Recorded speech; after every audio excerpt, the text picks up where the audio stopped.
Hey guys, welcome to Heartdeco Wonders. Today we are showing you how to set up and how to install our utility shopping cart. So inside the box we have some instructions. So I've already taken everything out of the box and then I'm going to lift it up for you so you can see. I'm going to show you how to install it, how to get it working. It is made out of PP plastic and you can load it up to 25 kilograms, and maybe if you weigh under 25, so it's really good for kids to sit on, then you can sit on it as well.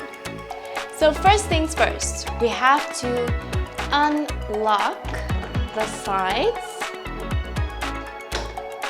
And then we're going to open it up like that. And then we're going to take the inside of the box and then just place it down. Next up, we're gonna load some products into the box. I just have 3, so I'm just gonna place 3 inside.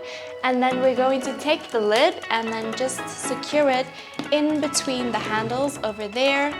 And then you can extend the rod and keep rolling. Okay guys, so as you can see, it's great for shopping, for teachers, for school kids, and if you feel like rolling around in the office, you can do that too. Make sure to like, subscribe, and follow us for more.